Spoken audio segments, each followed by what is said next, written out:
नमस्कार मित्रों, मैं नीलाव एक बार फिर से धर्म संसार पर आप सभी का स्वागत करता हूँ। आजकल कंतारा नामक एक फिल्म की बड़ी चर्चा है और उससे भी अधिक उत्सुकता उस फिल्म में दिखाए गए देवता पंजुर्ली देव के बारे में है। पंजुर्ली देव की उपासना दक्षिण भारत, विशेषकर कर्नाटक और केरल के कुछ हिस्सों में की जाती है। वहाँ इनकी दंत कथाएं बड़ी प्रचलित है, किंतु देश के अन्य हिस्सों में उनके बारे में बहुत कम लोग जानते हैं। तो आइए इस वीडियो में हम इन्हीं के बारे में जानते हैं। पंजुर्ली शब्द वास्तव में एक तुलु शब्द पंजीदा कुर्ले का अपभ्रंश है। तुलु भाषा में इसका अर्थ होता है युवा वराह। यह कुछ भगवान विष्णु के वराह अवतार की तरह ही है। तुलु बाहुल्य इलाकों में, जिन्हें तुलु नाडु भी कहा जाता है, पंजुर्ली देव सबसे प्राचीन देवताओं में से एक है।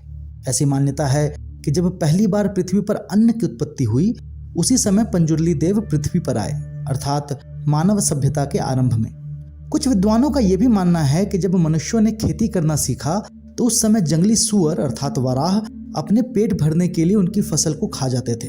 उन्होंने इसे कोई दैवीय शक्ति समझ लिया और वराह रूपी पंजुर्ली देव की उपासना करना आरंभ कर दिया ताकि वे उनकी फसलों की रक्षा करें। तब से ही पंजुर्ली देव की पूजा हो रही है। आज भी पंजुर्ली देव की पूजा करते समय लोग बरने कोरपिन नामक एक प्रथा करते हैं, जहाँ वे देवता को अन्न अर्पण करते हैं। इस प्रथा में बांस के एक पात्र में चावल रखते हैं और उस पर नारियल के 2 टुकड़ों में दीपक को जलाकर पंजुर्ली देवता के सामने रखा जाता है। इसके बाद पंजुर्ली देव के समक्ष एक बेहद ही प्राचीन नृत्य किया जाता है, जिसे भूता कोला कहते हैं। कोला का अर्थ तुलु भाषा में नृत्य होता है और भूता इस नृत्य का एक प्रकार है। भूता कोला की भांति ही और कई प्रकार के नृत्य होते हैं। यह नृत्य बहुत देर तक चलता है और जब नृत्य करने वाला व्यक्ति थक जाता है तब लोग उस अन्न को पंजुर्ली देव को समर्पित करते हैं। यह एक प्रकार से उनसे अपनी फसलों की रक्षा के लिए की गई प्रार्थना होती है। पौराणिक कथा के अनुसार एक वराह के 5 पुत्र हुए, किंतु उनमें से एक नवजात बच्चा पीछे छूट गया। वह अकेला भूख प्यास से तड़पने लगा और मृत्यु के कगार पर आ खड़ा हुआ। उसी समय माता पार्वती वहां भ्रमण करते हुए आई। जब उन्होंने एक नवजात वराह शिशु को देखा तो उन्हें उस पर दया आ गई। वे उसे कैलाश लेकर आ गई और वहां अपने पुत्र की भांति ही उसका पालन करने लगी। समय बीता और उस बच्चे ने एक विकराल वराह का रूप ले लिया। समय के साथ उसके दाढ़ अर्थात दांत निकल आए, जिससे उसे बड़ी परेशानी होने लगी। उस खुजलाहट से बचने के लिए वो पृथ्वी पर लगी सारी फसलों को नष्ट करने लगा। इससे संसार में भोजन की कमी हो गई और लोग भूख से त्रस्त हो गए। जब भगवान शंकर ने यह देखा तो उन्होंने सृष्टि के कल्याण के लिए उस वराह के वध का निश्चय किया। जब माता पार्वती को यह पता चला तो उन्होंने महादेव से उसके प्राण ना लेने की प्रार्थना की।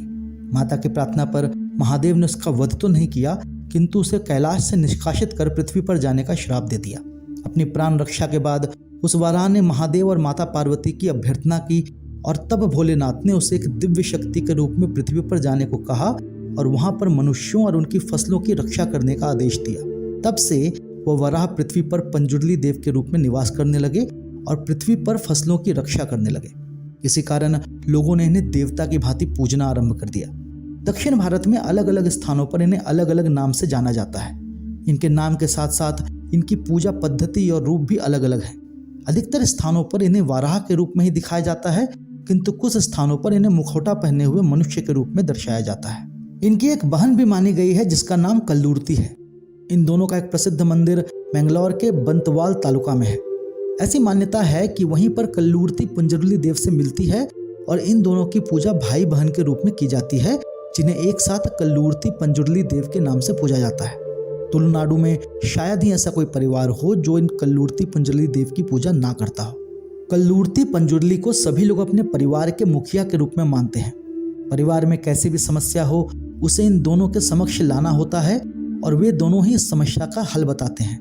हल कैसा भी हो, परिवार के सभी सदस्यों को मानना पड़ता है। ऐसी मान्यता है कि समस्या का हल ढूंढने में सुझाव कल्लूर्ती माँ देती है और अंतिम निर्णय पंजुर्ली देव का होता है। पंजुर्ली देव के साथ साथ एक और देवता गुलिगा का भी वर्णन आता है, जो देवता का उग्र रूप है। प्राचीन कथा के अनुसार एक बार माता पार्वती महादेव के लिए भस्म लाई। उस भस्म में कंकड़ था जिसे भोलेनाथ ने पृथ्वी पर फेंक दिया। उसी कंकड़ से गुलिगा देव अपने उग्र रूप में जन्मे। उन्होंने महादेव से पूछा कि मैं कहाँ जाऊं। इस पर भोलेनाथ ने उन्हें भगवान विष्णु के पास भेज दिया। भगवान विष्णु ने उन्हें पृथ्वी पर नेनाउल्ला संके के गर्भ में भेज दिया। 9 माह के पश्चात गुलिगा देव ने अपनी माँ से पूछा कि वो किस मार्ग से बाहर आए। उसकी माता ने कहा कि जिस मार्ग से सभी संतान आती है उसी मार्ग से आ जाओ, पर गुलिका देव ने ऐसा नहीं किया। उन्होंने अपनी माता के उदर को फाड़ डाला और उसी से बाहर निकले। वे अत्यंत भूखे थे, इसीलिए कुछ खाने को ढूंढने लगे। उन्हें इतनी भूख लगी थी कि उन्होंने सूर्यदेव को खाने का प्रयास किया। फिर उन्होंने मछलियां खाई और जानवरों का खून भी पिया, किंतु इससे भी उनकी क्षुधा शांत नहीं हुई। अंततः भगवान विष्णु ने उन्हें अपनी छोटी अंगुली खाने को दी, जिससे उनकी क्षुधा शांत हुई। गुलिका देव को शिवगणों में से भी एक माना जाता है और इन्हें क्षेत्रपाल भी कहा जाता है। एक कथा के अनुसार पंजुर्ली देव और गुलिका देव में एक बार युद्ध हुआ जो बहुत दिनों तक चला। तब माँ दुर्गा ने उस युद्ध को बंद करवाया और उन दोनों को एक साथ रहने की आज्ञा दी। इसी कारण आज भी पंजुर्ली देव और गुलिका देव को एक साथ पूजा जाता है। जहाँ पंजुर्ली देव सौम्य स्वभाव के हैं, वहीं गुलिका देव उग्र स्वभाव के, किंतु फिर भी ये दोनों शांति से एक साथ रहते हैं। अब बात करते हैं प्रसिद्ध भूता कोला की। तुलु भाषा में भूता का अर्थ होता है दैवीय शक्ति और कोला का अर्थ होता है नृत्य। इसे दैवा कोला भी कहा जाता है। भूता कोला के साथ दैवा नेमा शब्द का प्रयोग भी होता है और ऐसी मान्यता है कि जहां भूता कोला में उस नृत्य का प्रदर्शन करने वाले व्यक्ति पर एक आत्मा अर्थात भूत प्रवेश करते हैं, वहीं नृत्यकर्ता पर कई आत्माओं का जब प्रभाव होता है तो उसे दैवा नेमा कहा जाता है। भूता कोला का नृत्य पारंपरिक माना गया है, अर्थात ये कला पीढ़ी दर पीढ़ी चलती है। जो व्यक्ति भूता कोला नृत्य में निपुण होता है वो अपने सबसे योग्य संतान को ही इसकी शिक्षा देता है और उसके बाद उसका वही बेटा भूता कोला के नृत्य को करता है। इसके लिए उसे कठिन प्रशिक्षण लेना आवश्यक है। केवल वही व्यक्ति भूता कोला नृत्य को करने योग्य माना जाता है जिसका मन पवित्र हो और जिसके शरीर में उस नृत्य के प्रदर्शन के समय देव या भूत प्रवेश कर सके। पंजुर्ली देव और गुलिका देव के अतिरिक्त भी कई अन्य देवों और देवियों का वर्णन आता है। उसमें से प्रमुख हैं कल्लूर्ती, ब्रह्मेरु, कोडमनितया, कुक्किनतया, जुमाड़ी, सरला जुमाड़ी, पंच जुमाड़ी, लिक्के सिरी, कुप्पे पंजुर्ली, रक्त पंजुर्ली, जरनदया, उड़न डरैया, होसा देवता, देवनजीरी, कालकुड़ा, तुक्का तेरी, बब्बरिया, नीचा, दुग्गलाया, महिसंदया, वर्ते, कोरा गज्जा, चामुंडी, बदैरकुलू, उक्कातरी, शिरादी, उल्लाथ लथी, उक्का बुलल्ला, कोरदब्बू, उल्लाया, कोराधी, सीरी, मंत्री देवाथे, रक्तेश्वरी, इष्ट देवते, ओडित्याय इत्यादि। पंजुर्ली देव की भांति ही भारत में ऐसे कई देवता हैं जो कई समुदायों में तो विख्यात है, लेकिन अन्य लोग उसके बारे में नहीं जानते। इस फिल्म के द्वारा उन्होंने पंजुर्ली देव से हमारा परिचय करवाया है। इसके लिए कंतारा फिल्म के निर्देशक और निर्माताओं का बहुत धन्यवाद अदा करना चाहिए। यदि आप में से कोई कर्नाटक या दक्षिण भारत के हों जिन्हें पंजुर्ली देव के बारे में कुछ और पता हो तो वे हमें कमेंट करके ज़रूर बताएं।